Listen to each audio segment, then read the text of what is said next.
The coffee stain was the first clue. It wasn't a casual splash from a hasty hand. It was a dark, spreading Rorschach blot, an omen against the pristine white of the blueprint. Alex ran a thumb over the crinkled edge of the paper, his callous skin registering the slick, waxy residue of a mocha latte. The scent, a cloying mix of burnt espresso and cheap syrup, was a pungent tell. The first rule of a ghost is to never leave a trace, and a ghost in the high-stakes game of corporate espionage would never drink something as common, as traceable, as a mocha latte. This was no ghost. This was a message. The kid, who introduced himself with a limp handshake as Danny, shifted his weight from one foot to the other. He was all angles and anxiety, a walking collection of nervous tics. His suit was a single size too large, the shoulders drooping like a deflated ego, and the shirt collar was starched to an uncomfortable stiffness. Alex watched him from behind the worn oak of his desk, the only piece of furniture in the dusty loft that hadn't been picked up from a dumpster. The kid's eyes darted around the room, taking in the single bare bulb dangling from a wire, the stack of decommissioned servers that served as a wall, and the single window overlooking the grime of a London alleyway. He wasn't looking for danger, he was looking for an escape route, a sign that this was a mistake. "Mr. Thorne says it's 100 million, guaranteed," the kid repeated, his voice cracking on the last syllable. It was the 5th time he had said it, a mantra he clung to like a life raft in a stormy sea. 100 million. Alex scoffed, the sound a low rumble in his chest. 100 million for a myth. The blueprint on the desk wasn't really a blueprint. It was a single sheet of A3 paper, hand-drawn with a level of precision that spoke of either obsessive detail or digital rendering. At its center was a single, stylized star, the Star of Orion. It was a legend whispered in the darker corners of the art world, a flawless blue diamond the size of a pigeon's egg, rumored to be cursed and to have been lost to the world for a century. Elias Thorne, a reclusive tech mogul turned art collector, was the current rumored owner. Alex leaned back in his creaky chair, the springs groaning in protest. He had a reputation for taking on impossible jobs, but the Star of Orion wasn't just impossible. It was a fantasy. Every heist artist, every thief, every black market trader had chased that diamond. Every single one had come up empty, with a trail of broken careers and shattered reputations in their wake. The diamond didn't exist, not in a way that could be stolen. "Why me?" Alex asked, his voice low and deliberate. It was the only question that mattered. Why would Thorne, a man who could hire an army of professionals, send a jittery kid with a cheap suit and a coffee stain to his doorstep? "You're the best," Danny stammered, his eyes finally locking onto Alex's. "You have a history of success with unique targets." Alex let the silence hang in the air, a heavy, suffocating weight. His history was a carefully curated list of successes, and an even more carefully buried list of failures. He'd stolen from billionaires, dictators, and corporations. But he'd always chosen his targets with surgical precision. This felt like a blunt instrument, an invitation to a slaughter. The messenger, the stain, the outlandish prize, it all smelled like a setup. It was a trap. "Leave the blueprint," Alex said, his voice a finality. "And go back to Thorne. Tell him I'm not interested."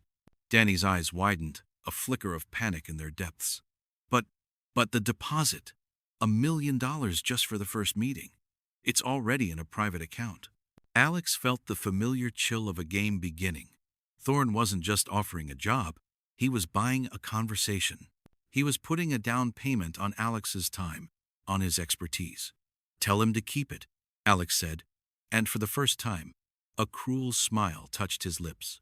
"I don't work with people who leave coffee stains on their invitations." The kid's face fell, his shoulders slumping in defeat. He reached for the blueprint, but Alex's hand shot out, a blur of motion that pinned the paper to the desk. "I said, leave it." Alex's voice was a low growl now. "It's a gift, a sign of my gratitude." Danny's eyes flickered from Alex to the door, a decision being made in the split second. He nodded, a tiny, almost imperceptible shake of his head, and backed away. He turned and stumbled out of the loft, the sound of his hurried footsteps echoing down the rusted metal stairs. Alex waited, listening to the silence of the empty room. He listened for the sound of an engine idling outside, the telltale hum of a surveillance drone, the subtle click of a camera lens. Nothing. Thorne was playing a long game, a patient predator waiting for his prey to walk into his trap. He finally released the paper and lifted it to the light. The Star of Orion, a simple, elegant drawing, but on the back, etched in a faint pencil line barely visible to the naked eye, was a single, cryptic symbol. It wasn't a code or a cipher, he knew. It was a signature, a challenge. The game had begun, and Alex, the ghost who never left a trace, had just been found. $100 million was a lot of zeros. It was enough to make a dozen honest men turn crooked, and enough to make an honest crook turn over in his grave. Alex, who had always operated in the gray, felt a familiar pull. The money was a hook, but the challenge was the bait. Thorne wasn't just offering a job, he was throwing down a gauntlet. The cryptic symbol on the back of the blueprint was a language Alex understood perfectly. It said, "I know who you are, and I know you can't resist a puzzle." He couldn't. He ran the coffee-stained paper through a molecular scanner, a device the size of a cigarette pack he kept hidden in a hollowed-out book. The residue was indeed a mocha latte, a brand sold exclusively in a chain of upscale cafes in Manhattan. The kid, Danny, had been a front, a perfectly constructed piece of misdirection. Thorne had gone to a great deal of trouble to deliver this message, and that alone told Alex everything he needed to know. The Star of Orion was a lie. The real target was something else, and to find out what, he needed a team. He needed phantoms. He needed people who could do the impossible not just because they were good, but because they had to be. People who lived on the edge, a little too close to the sun. His first call wasn't a call at all.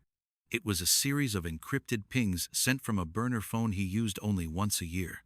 The signal bounced from a satellite in low Earth orbit to a secure server in Siberia before finally landing in a back alley in Hong Kong. The alley reeked of fried noodles and humid air, the kind of place where digital transactions happened in the blink of an eye and secrets were traded for a few dollars. In a small, cluttered apartment above a noodle shop, surrounded by a dizzying array of monitors glowing with lines of code, sat Kai. She was a silhouette against the digital nebula, her fingers a blur over a keyboard. She wasn't just typing, she was orchestrating. She was making a firewall weep and a server sing a lullaby. She was a tech genius, yes, but more than that, she was an artist. She saw the digital world not as a collection of ones and zeros, but as a canvas. The ping from Alex's burner was a familiar rhythm, a ghost of a past life she had tried to bury. She didn't look up from her monitors as a small, discreet message popped up in the corner of her screen. "I have a proposition." "I'm retired," she typed back, her fingers not missing a beat. "This isn't a job." Alex's message came back instantly. "It's a puzzle. The Star of Orion." Kai's fingers froze. The name was a legend, an urban myth in their line of work. It was the one target everyone knew about, but no one had ever attempted, because it didn't exist. She minimized her screens, the code collapsing into a single, clean desktop. "A trap," she typed. "Exactly," Alex replied. "And I need to know why." That was the key. He wasn't asking her to steal a myth. He was asking her to deconstruct a trap. He was appealing to the one part of her that had never been able to retire, her insatiable curiosity. She had spent a decade working for the most prestigious cybersecurity firms in the world, building firewalls that were supposed to be impenetrable. Then, she was framed for a breach that didn't exist, a ghost in the machine that made her a pariah in the legitimate world. Alex had been the one to get her out, and she had owed him ever since. "I'm in," she typed, a ghost of a smile touching her lips. The first piece of the puzzle was in place. The next piece was a continent away, in the manicured gardens of a five-star hotel in Paris. Maya was a grifter, a con artist in the truest sense of the word. She could make a man believe anything. She had once convinced a tech CEO to sign over his company to her, a feat that still made her laugh when she thought about it. But that was her old life, a life of small cons and petty crimes. Now she worked with the wealthy, a master of deception and social engineering. Alex found her in the hotel bar, a glass of champagne in her hand, a dazzling smile on her face. Across from her, a Saudi prince was sweating, his face a mask of confusion as Maya, with a few well-placed questions, had him questioning the very foundations of his financial empire. He didn't know he was being worked. He just thought he was having a fascinating conversation with a brilliant woman. Alex slipped into the seat next to her, a quiet observer. Maya didn't flinch. She just continued her conversation with the prince, a subtle nod to Alex that she knew he was there. When the prince finally left, his head spinning, Maya turned to Alex. "You look like you've seen a ghost," she said, her voice. Jax, his broad shoulders filling the doorway, grunted in agreement. "We go in, we trip the sensors, and the whole place goes into lockdown. Thorn gets to prove his system is unbreakable, and we become another statistic. A story told in the back alleys of London." "Which leaves the question," Kai said, her fingers a blur over her keyboard. "Why? Why go to all this trouble just to prove a point? Thorn isn't a showman. He's a ghost, just like us. He doesn't want the spotlight." "Exactly," Alex said, a slow, predatory smile touching his lips. "He doesn't want the spotlight on the diamond. He wants it on us. The Star of Orion is the distraction. The real purpose of that vault is something else entirely. The only way we'll find out what it is to get inside. And we won't be doing it through brute force or digital manipulation." All eyes turned to Maya. She had been silent, listening, her mind working through the threads of information they had gathered. She was the human element, the one who could read people like an open book. "Marcus Vance," Alex said, confirming what they already knew. "He's the flaw. He built the system, but he's a slave to his own addiction. The man is a high-stakes gambler. He lives for the risk, for the adrenaline, for the thrill of the win. He's a walking contradiction, a man who demands absolute control, but who surrenders it willingly to the roll of the dice." "So we play him," Maya said, her voice a low purr. "We give him a game he can't resist, a game with a prize bigger than money, a game with a risk that's worth the reward." "We're not just playing him," Alex corrected. "We're going to exploit his need for control, his ego. We're going to create a scenario where he has to cooperate, where the risk of saying no is greater than the risk of saying yes.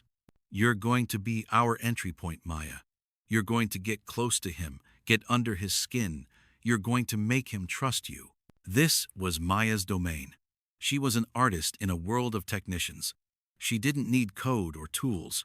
Her weapons were charm, wit, and a keen understanding of human psychology. She could build a new identity on the fly, a persona so real it felt like a second skin.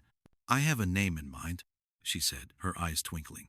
"Anastasia Volkov, a wealthy Russian heiress with a love for high-stakes card games and a family history of losing money in all the wrong places. She's unpredictable, alluring, and just desperate enough to make a deal with a man like Vance." "Unpredictability is key," Alex said.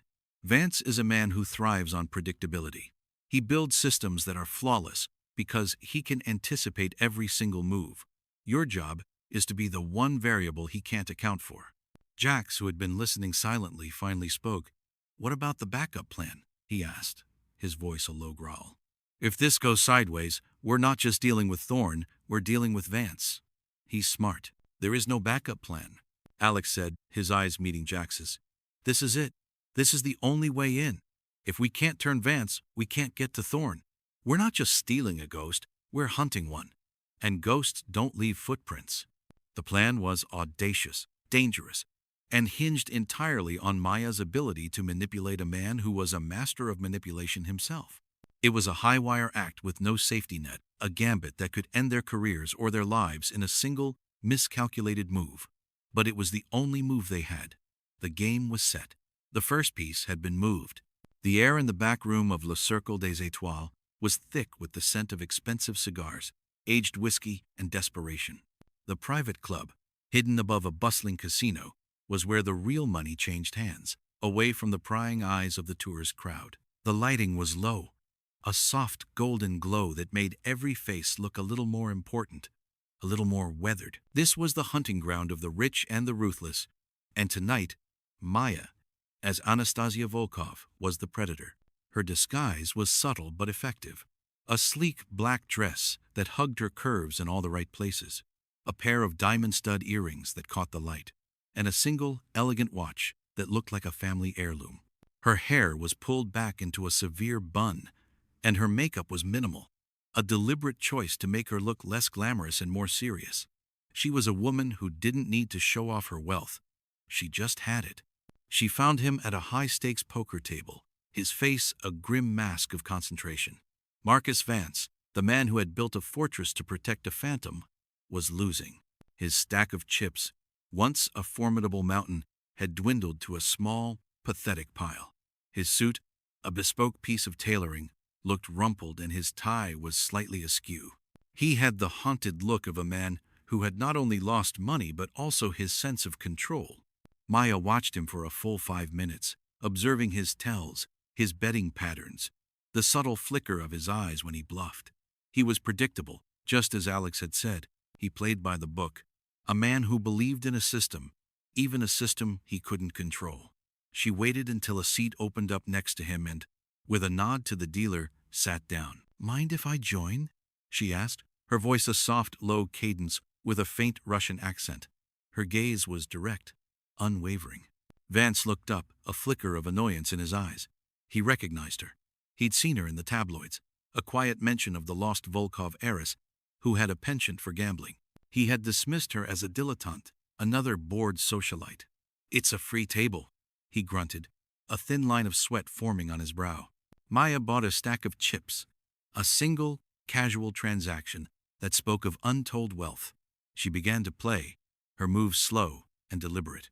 She lost the first hand, a calculated bluff that she knew would fail. Vance, with a confident smirk, took her chips. He was still in control, still the master of the game. He didn't know he was being worked. They played for another hour, a dance of misdirection and deception.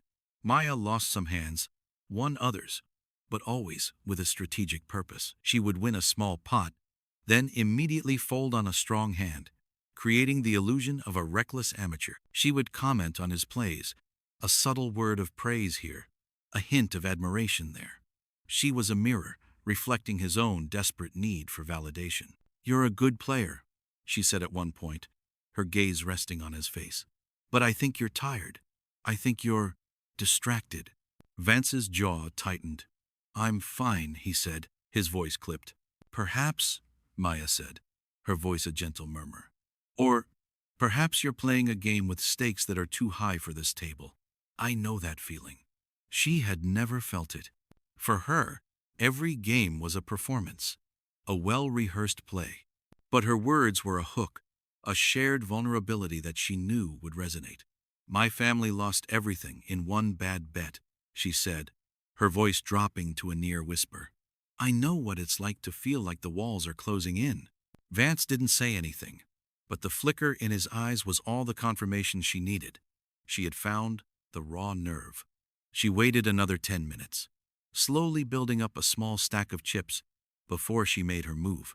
"I have a proposition for you," she said, leaning in, her voice low enough that only he could hear. She wasn't talking about cards. She was talking about something else. "I have a problem, and I think you're the only man who can solve it. And I'm willing to pay handsomely for your expertise. It's a game with much higher stakes than this, and the risk, I promise you, is worth the reward." Vance looked at her, his eyes narrowed, the gears of his brilliant mind turning. He was a bloodhound, and he smelled a rat. But the desperation in his eyes, the need for a win, a chance to regain control, was a physical thing. He had a choice. He could walk away from this alluring woman and her vague offer, or he could take a chance on a game that promised to change everything. He looked at his dwindling stack of chips, then back at her. He didn't need to say a word. He just nodded. The bait was set, and the hook, a tantalizing promise of a new game, had been taken. The procurement was a heist in itself, a shadow dance that required them to navigate the city's underbelly to acquire the impossible. The team needed tools that didn't exist on the legitimate market, a frequency jammer capable of creating a dead zone large enough to cover the gallery, a silent thermal cutter with a blade so thin it could slice through reinforced steel without a sound, and a custom-built drone with a form factor small enough to navigate a laser grid without triggering a single sensor. These weren't items you could order online. They were tools of the trade, black market relics from jobs that had either been brilliant successes or spectacular failures. Alex and Jax were the ones on the ground, a study in contrasts. Alex, a ghost in a dark suit, moved through the crowded streets with a quiet, observant air, his eyes scanning every face, every shadow. He was a planner, a strategist who saw the city as a series of interlocking puzzles. Jax, on the other hand, was a force of nature, a mountain of a man in a simple jacket and jeans. He walked with a deliberate, purposeful stride, his eyes a cold, hard scan of the environment. He didn't look for puzzles. He looked for solutions. Their first stop was a dimly lit warehouse on the outskirts of Nice, a place where a man named Gregor operated. Gregor was a relic from the Cold War, a master forger, and an expert in high-tech gadgetry. He didn't ask questions. He just took payment in rare coins and offered an inventory of things that should not exist. Alex had sent a coded message with the specifications for the frequency jammer. Gregor, in return, had sent a single word: bring cash. This was the core of the gambit, a game of mutual need. Maya wasn't offering him a simple bribe. She was offering him a chance at redemption, a chance to regain control. She was appealing to his ego, his pride, his need to be the smartest man in the room. I need the schematics of his gallery, Maya said, her voice a low, direct hum. I need the blueprints for the vault, not because I want to steal his phantom diamond, but because I need to understand his mind. I need to know how he thinks, how he plans, how he builds. I need to know the flaw in his design. Give me that, and I'll give you something more valuable than any stack of chips. I'll give you a ghost. And with it, the chance to finally get a win you can be proud of. Vance leaned back in his chair, his eyes fixed on her. The silence in the room was a living thing, a coiled snake waiting to strike. He was weighing the risks, the rewards, the possibility of a trap. He was a man who had built his life on anticipating betrayal. But he was also a man who was desperate. The walls were closing in. And this woman, this beautiful, unpredictable ghost, was offering him a way out. He finally broke the silence. He reached into his briefcase and pulled out a small encrypted hard drive. This is not the vault schematics, he said, his voice a low finality. This is a key, a single piece of software that will give you access to the gallery's full security system. It's a key that will let you see the flaws in his design, not the ones he wants you to see, but the ones he doesn't. He slid the hard drive across the table. You have your ghost, Anastasia, but be careful. He's not the only one in this city who's a master of lies. Maya took the hard drive, her fingers brushing his. It was a cold, quiet transaction. There was no handshake, no sign of a deal, just a piece of metal, a symbol of a trust that was as fragile as glass. She had done it. She had secured the trust of the bloodhound, and with it, the key to the fortress. The safe house, a sterile fortress of its own, had become a pressure cooker. The air, thick with the scent of recycled oxygen and nervous energy, crackled with a silent tension. They had the hard drive, the final piece of the puzzle, but the clock was ticking. The moment of truth was no longer a theoretical exercise. It was a physical countdown, a ghost of an action that was about to become a brutal, violent reality. The calm before the storm was more terrifying than the storm itself. Kai was a silhouette against a dozen monitors, her face bathed in their cold, electric glow. She had the hard drive plugged into a server array, the data a living, breathing thing on her screens. She was a master of her craft, a digital ghost who could walk through firewalls and leave no footprints. But this was different. The hard drive wasn't just a key. It was a puzzle box, a masterpiece of encryption designed by a genius. She had spent the last 6 hours trying to bypass the encryption, but every time she got close, the system would lock her out, a silent, elegant rebuke. He's good, she said, her voice a low hum of respect. Vance is a ghost. He doesn't just build firewalls. He builds digital phantoms that learn, that adapt. Every time I try a new protocol, it learns my attack pattern and creates a countermeasure. I'm hitting a wall. There's always a flaw, Alex said, his voice a low, steady calm. He was standing behind her, his hands clasped behind his back, watching the lines of code. Not a digital one, Kai replied. This isn't a firewall. It's a living thing, a quantum security system. It's designed to anticipate every single move, to learn from every attempt, The only way in is with the key. And the key isn't a single password. It's a piece of software that needs to be run on an isolated network. I need to create a ghost network within a ghost network, a digital labyrinth that will fool the system into thinking it's on a clean server. This was the challenge. Not just to bypass the system, but to fool it, to make it believe it was in a place where it could be vulnerable. It was an audacious plan, one that required a level of digital artistry that few people in the world possessed. Luckily, Kai was one of them. She set to work, her fingers a blur over her keyboard, her face a mask of intense concentration. Meanwhile, Jax was in a small, isolated room, his gear laid out on a clean sheet of canvas. His tools were a collection of silenced weapons, a lockpick set that could open any lock, and a grappling hook that could scale any wall. He was a man who lived in the physical world, a world of brute force and simple solutions. He was a human shield, a one-man wrecking ball. He meticulously checked every single piece of gear, every single clip, every single lockpick. He didn't believe in luck. He believed in preparation. He had a small satchel with a dozen small, innocuous-looking bottles. Each one contained a different scent, a different pheromone, a different subtle chemical that could be used to confuse the guard dogs in the gallery. He had a map of the gallery in his head, a mental blueprint of every single hallway, every single security camera, every single blind spot. He was a predator who knew his hunting ground better than the prey itself. He looked at the map, then at his hands, his knuckles a series of cracked and calloused scars. He was ready. Maya, meanwhile, had shed her Anastasia Volkov persona like an old skin. She was in a simple black t-shirt and jeans, her hair loose, her makeup gone. She was sitting in the corner of the room, a glass of water in her hand, her eyes fixed on nothing in particular. She was a master of deception, a ghost who could make a man believe anything. But the last meeting with Vance had left a mark. "He's not the only one in this city who's a master of lies," she whispered, her voice a low hum. Alex, who had been watching her from the shadows, walked over and sat down beside her. "What did he mean by that?" "I don't know," Maya replied. "But the way he said it, it was a warning. It wasn't about him. It was about Thorn. He was telling me that Thorn is playing a different game, a game that we don't understand. The diamond is a lie. The vault is a trap. But the real threat isn't the physical or digital security. It's the man himself. He's a ghost, Alex. A ghost with no fingerprints." This was the final piece of the puzzle. The Star of Orion was the bait. The vault was the trap. But the man behind it all was the real obstacle.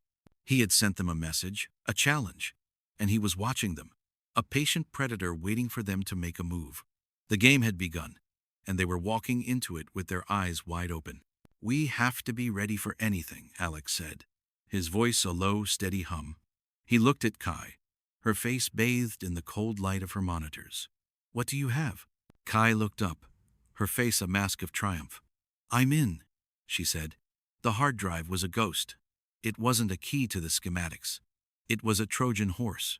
It's a piece of software that's designed to give us a look inside the system, a digital tour of the fortress. And what I'm seeing. She shook her head in disbelief. It's not a vault. It's a server farm. A data vault. The Star of Orion is a lie. The real prize is Thorn's digital empire, his secrets. This was it. The moment of truth. They had the real prize, the key to the entire operation. The heist was no longer about a diamond, it was about data. It was about exposing a man who thought he was untouchable. "We move at midnight," Alex said, his voice a low, final command. "Jax, you have the entry point. Kai, you have the digital side. Maya, you have the human element. The ghost is on the move." The safe house, once a pressure cooker of tension, was now a place of calm, of focus, of a single, shared purpose. The countdown had begun, and the team, a collection of phantoms and ghosts, was ready to disappear into the night. The night was a silent canvas of black and silver. The moon, a sliver of polished steel, cast a weak, ethereal glow on the Mediterranean Sea. But the air was still and warm, a perfect night for a ghost to disappear. The team was on the move. Alex, in the driver's seat of a nondescript sedan, was a study in calm. He didn't speak. He just drove, his eyes fixed on the road, his mind a hive of interlocking puzzles. The hum of the engine was the only sound, a low, constant thrum that was both reassuring and terrifying. Jax, in the back seat, was a coiled spring of potential energy. He was wearing a dark, form-fitting suit, his body a silent weapon. He had a small earpiece in his ear, aligned to Kai, the digital ghost who was already at work. He was the point man, the first to breach the fortress. He had a small, inconspicuous duffel bag at his feet, his tools a small collection of perfect objects designed for a single, brutal purpose. Maya, meanwhile, was a chameleon, blending into the background of a late-night cafe across from the gallery. She was a casual observer, a woman sipping a glass of wine, her eyes fixed on her phone. She was the final piece of the puzzle, the one who would provide a subtle misdirection, a perfectly timed distraction to open the window for the rest of the team. "I'm in." Kai's voice came over the comms, a low whisper that sounded like a breath of wind. She was operating from a small, isolated location a few miles away, her fingers a blur on her keyboard. The Trojan horse she had received from Vance had given her a back door into the gallery's security system. She had a digital blueprint of the entire fortress, a ghost in the machine that revealed every single camera, every motion sensor, every pressure plate. "I have a visual on the West Wing service entrance," she said, her voice a low hum of concentration. "3 guards on patrol. They'll be on the east side in 30 seconds. You have a 30-second window, Jax." 30 seconds? "He wants to prove a point," Alex said, his voice a quiet, calm whisper. He looked at the hard drive in his hand, a small, unassuming piece of metal that was the key to their downfall.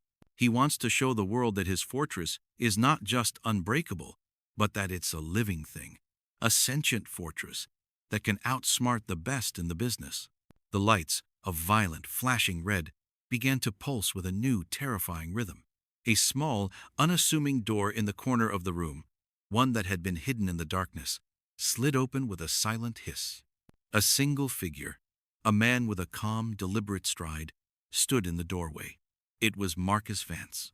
He was holding a small, silver pistol in his hand, his face a grim mask of concentration. He wasn't a hero, and he wasn't a villain. He was a professional, a man who had been playing a game of his own. He was Thorne's bloodhound, and he had just caught his prey. "Welcome to the main event," he said, his voice a low, final whisper. "Thorne sends his regards. He wants you to know that the Star of Orion was a perfect lie." The ghost was caught. The phantom was no longer a phantom. The game had a new player, a new set of rules, and a new, terrifying outcome. The words hung in the air, cold and heavy, like the final clang of a guillotine. Alex and Jack stood frozen, their bodies taut with a primal instinct to fight or flee, but their minds, the very tools of their trade, were a whirlwind of shattered assumptions. Marcus Vance wasn't a pawn, a desperate man they could manipulate. He was the endgame. He had been playing them from the start, a ghost of a player they hadn't even known was on the board. "You're a brilliant woman, Anastasia," Vance said, his voice a low, mocking hum as he looked at Maya's feed on Kai's screen. He wasn't talking to her in the physical world. He was talking to her, a ghost, through the very system she thought she had conquered. "A masterful liar. You saw the weakness in my facade, the desperation, but you missed the one thing that mattered most." He raised the pistol, its silver barrel a cold, hard gleam in the flashing red light. "The gambit.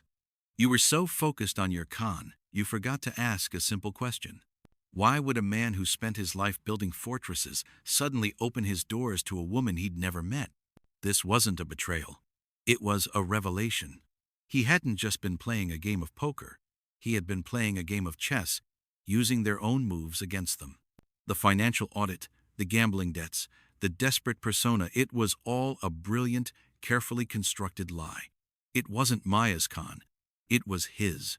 He had used her to test the team, to see if they were worthy of entering the lion's den. "The hard drive, the key to the vault," Alex said, his voice calm, his mind a hive of frantic activity. "It wasn't a key. It was a ghost, a Trojan horse." "A perfect ghost," Vance replied, a thin smile on his face. "A piece of code that was designed to mimic a legitimate security key. a piece of software that would give you the illusion of access. I knew you would find the flaw, Alex. I knew you would find the human element, the desperate gambler. But I also knew you would be so focused on the con, on the prize, that you would miss the most obvious fact. A ghost would never leave a trace, a trail of breadcrumbs for you to follow. But a hunter always leaves a trail for his prey. The humiliation was a physical thing, a cold knot in Alex's stomach. They had been outsmarted, outmaneuvered by a man who was a master of their own game. They had walked into a trap, not because of a flaw in their plan, but because of a flaw in their own pride, their own arrogance. They had believed the myth of the Star of Orion, and in doing so, they had become a part of the story, a cautionary tale for the next generation of ghosts. "So what now, Vance?" Jack said, his voice a low growl of pure, unadulterated rage. He was ready to fight, to tear the room apart with his bare hands. "You've caught us. You going to get your prize?" Vance just laughed, a low, cruel sound that echoed through the room. "The prize is already mine, Jax. The real prize was never the diamond, and it's not the data. It's the moment itself. The moment when the ghosts, the untouchables, finally realize they are not alone in the dark. The moment when they realize they have been hunted. The lights, which had been a constant, violent red, flickered and died. The room was plunged into a new, terrifying darkness, broken only by the cold, steady glow of the server's blinking lights. Vance was a shadow in the doorway, his form a silent, menacing presence. "The real main event," he said, his voice a final echoing whisper, "has just begun." The door slammed shut again, this time with a silent, final click. They were no longer in a trap, they were in a tomb. And the ghost, a man named Marcus Vance, was outside, waiting for them to suffocate in the dark. The hunters were now the prey. The game was over, or so they thought. The darkness was a living thing, a suffocating blanket that pressed in on them. The only light was the cold, steady glow of the servers, a silent mockery of their failure. The air, thick with the smell of ozone, was getting thinner. The room was a vacuum, a place where no one could get in and no one could get out. Alex and Jax were trapped. The trap, which had been set with such precision, was now a reality. "Kai, do you hear me?" Alex's voice was a low whisper, a desperate plea in the silent darkness. "Kai, what's happening?" There was no answer. The comms link, their lifeline to the outside world, was dead. Vance hadn't just shut the door. He had cut them off, isolated them, a final, cruel piece of psychological torture. They were truly alone. The digital ghosts, the phantoms who had navigated the labyrinth with such precision, were now just two men trapped in a box.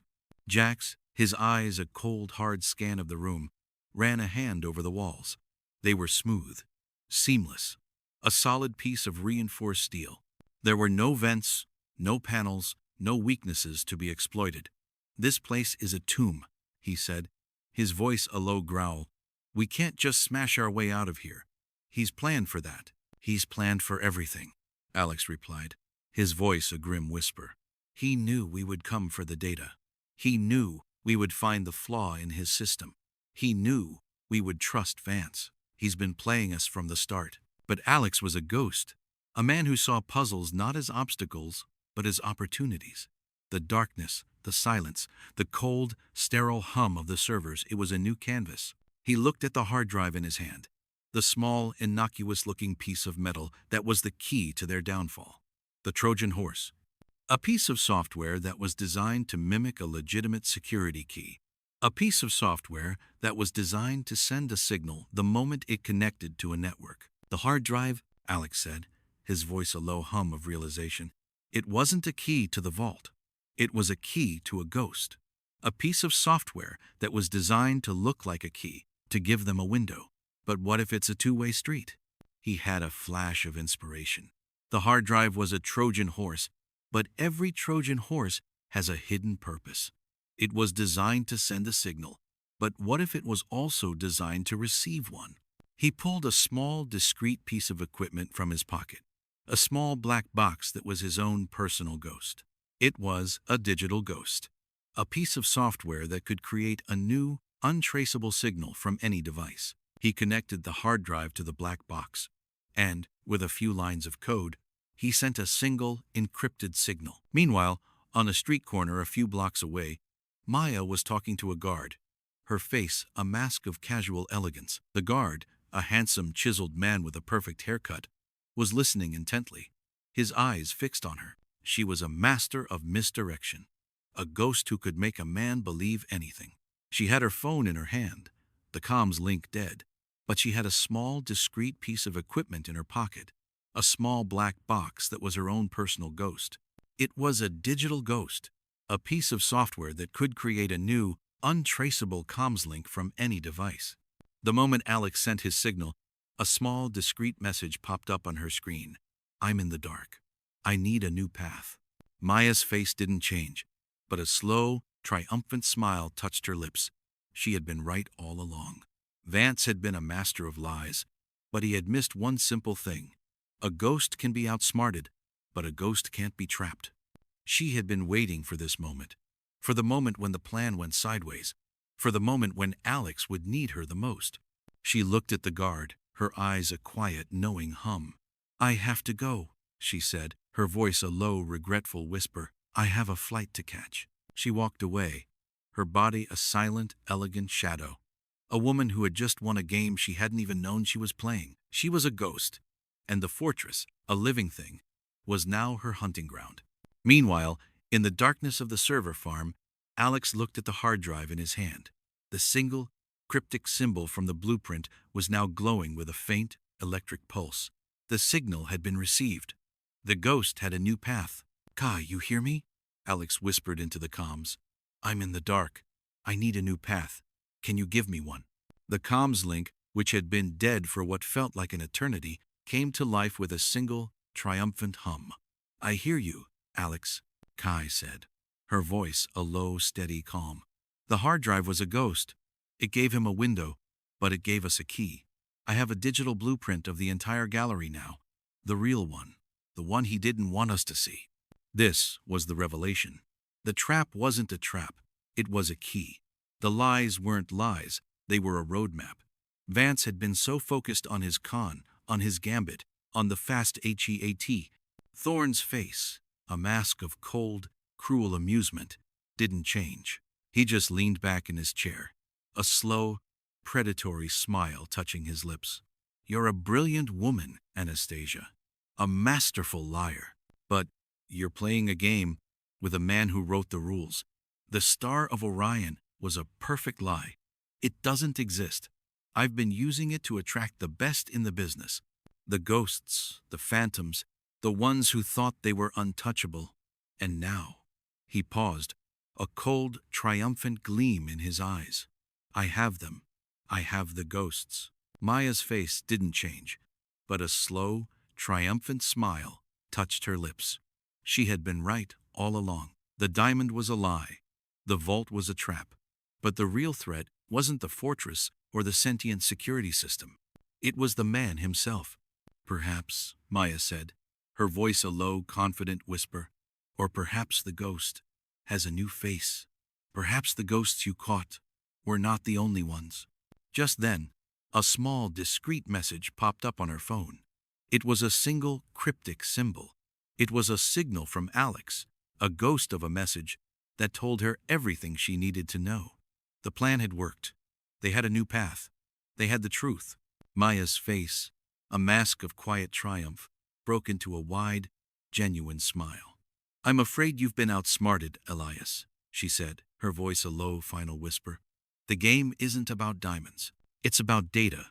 The real prize was never the Star of Orion. It was a perfect lie, and in believing it, you gave us the truth. The one thing you didn't want us to find." Thorne's face, a mask of cold, cruel amusement, froze. The smile disappeared, replaced by a cold, terrifying rage. "Who are you?" he said, his voice a low growl. "I'm a ghost," Maya said, her voice a low, triumphant whisper. "And the ghost you've been hunting has a new face, and we've just stolen your entire empire." Thorne's face, a mask of cold, cruel amusement, froze. The smile disappeared, replaced by a raw, terrifying rage that contorted his features into a grotesque parody of a man. His hand, which had been resting on the table, clenched into a tight fist, the knuckles white with fury. He was a man who had built his life on control, on the illusion of his own untouchable genius. And now, in a quiet, elegant restaurant, a woman who he had dismissed as a simple ghost had just exposed him. "Guards," he bellowed, his voice a guttural roar that shattered the calm of the restaurant. "Security, I want them all. Find them now." The restaurant, a place of quiet, professional elegance, erupted into chaos. Men in dark suits, their faces grim masks of concentration, appeared from the shadows, their eyes scanning the room for a threat. But Maya was already gone. She was a ghost. And a ghost, once its work is done, disappears into the ether. She had slipped out of a back door, a silent, elegant shadow in the night. The hunters were now the prey, and Thorn, the master of the game, was a man who was losing. Meanwhile, Alex and Jax were a few miles away, a blur of motion in a dark, rusted maintenance tunnel. The air, thick with the smell of grime and rust, was a welcome relief from the sterile, ozone-filled air of the server room. They were free, but they were not safe. "He's onto us," Jax said, his voice a low growl. "He's not going to just let us walk away from this. He'll unleash everything he has. Every hunter, every bloodhound, every ghost." "That's exactly what he's doing," Alex replied, his voice a grim whisper. "He's not just hunting us. He's hunting the data, the ghost file. He's going to use every resource he has to find us, to make us pay for what we've done." Alex looked at the hard drive in his hand, the small, inconspicuous piece of metal that contained their lifeline. It was a Trojan horse, a silent lie that had fooled the quantum security system, but it was also a ghost, a piece of code that was now a beacon, a signal that told Thorn exactly what they had done. He knew they had stolen a fraction of the data, the most important files, and he would stop at nothing to get it back. "Kai, what do you have?" Alex whispered into the comms, his voice a low, desperate plea. "I have a roadmap, Alex," Kai replied, her voice a low, steady calm. "The data. It's a digital empire. He has shell corporations, offshore accounts, a network of political puppets, and a collection of dark secrets. We didn't steal a diamond. We stole a kingdom. We have a ghost that will haunt him for the rest of his life." "And Maya? She's a ghost," Kai replied, her voice a grim whisper. "She's already gone. She's vanished into the night. She's a hunter, and she's about to play a game of her own." The team, once a collection of phantoms in the dark, was now a group of outlaws on the run. The heist was over. The game had just begun. Thorn, the master of lies, was now the one being hunted. He would use his vast resources to find them, to make them pay for their hubris. But they were ghosts. And ghosts, once they've been found, have a way of disappearing into the ether. The hunt had begun, and the prey, the men and women who had stolen a kingdom, were ready to run. The hunt was on. Thorn, a man who had built his empire on control and surveillance, was now a cornered animal. His rage, a physical thing, was a beacon, a signal to his vast network of hunters. Every private military contractor, every shadowy government agency, every black market mercenary, all of them were now on the hunt for the team. But Alex, Kai, Maya, and Jax were ghosts. And ghosts, once they've been found, have a way of disappearing into the ether. The ghost file, the perfect digital lie that Kai had created, was a digital breadcrumb trail. It was a file that, when opened, would trigger a cascade of false information, a digital labyrinth that would send Thorn's hunters on a wild goose chase. They would chase a ghost, a phantom that would lead them to a dead end, a mirage designed to waste their time and resources. "I have a visual on the ghost file," Kai said, her voice a low, steady calm. She was operating from a small, discreet location in a rented van, her monitors glowing with a dizzying array of data feeds. "It's been activated. Thorn's system has a lock on it. He's sending a team to a high-tech warehouse in Geneva. It's a phantom location, a place that doesn't exist. He's chasing a lie." "And the real data?" Alex asked. He was in the driver's seat, his eyes fixed on the road. Jax was in the back, a silent, menacing presence. "It's a ghost," Kai replied, her voice a low whisper of triumph. "I've encrypted it and uploaded it to a global network of journalists and law enforcement agencies. It's a ghost that will haunt him for the rest of his life. It's a slow, methodical leak. It's a digital death by 1,000 cuts. He won't be able to stop it. He won't be able to find it. He's been outsmarted." This was the final gambit, the final trap. They hadn't just escaped the fortress, they had turned it into a weapon. They had used Thorne's own hubris, his own obsession with control, against him. He had wanted to prove that his system was unbreakable, but in doing so, he had created the very tool that would destroy him. "And Maya?" Alex asked. "She's a phantom," Kai replied. "She's gone. She's a new ghost in a new city. She's a master of lies, and she just won the biggest game of her life." The team, a collection of outlaws on the run, was now a force of justice. They had stolen a kingdom, but they hadn't done it for money. They had done it to expose a man who thought he was untouchable. They had done it to prove that a ghost, once it has been found, can disappear into the ether and leave no trace. "We have a new name," Alex said, his voice a low, final whisper. "We're not the ghosts. We're the Gemini. We're the ones who stole the lies and gave the world the truth." The car sped away, a silent ghost in the night, its headlights a blur of motion in the darkness. The hunt was over. The game had just begun. The global news cycle was a firestorm. The encrypted data, a digital ghost that had been leaked to 1,000 different sources at once, was now a tsunami of information. Headlines screamed across every major newspaper and news network. "Thorne's empire exposed. Billionaire's secrets leaked. The ghost of Gemini." The truth, a torrent of shell corporations, offshore accounts, political bribery, and black market dealings, was now a physical thing, a force of nature that no amount of money or power could stop. Elias Thorne, a man who had built his life on control, was now a public spectacle. He was no longer a ghost. He was a man in a cage, his face plastered across every single screen, every single newspaper. His empire, a digital fortress that had been his pride and joy, was now a ghost, a phantom of its former self. The stocks of his companies plummeted, his political allies abandoned him, and the global network of criminals he had built began to unravel. The hunt was over, but the aftermath was a new, terrifying reality. Meanwhile, the team, the ghosts, the Gemini were gone. They had vanished into the ether, a silent shadow in the night. Alex, a man who had always lived in the gray, was now a man with a new purpose. He had not just stolen a kingdom, he had given the world a piece of the truth.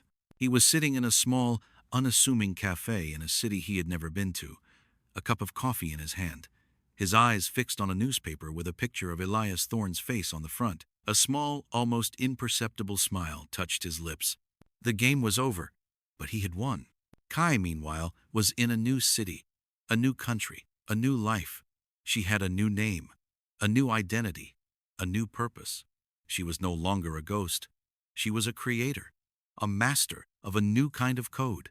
She was working on a new project, a new ghost network, a new way to fight the good fight. She was a woman who had once been framed for a crime she didn't commit.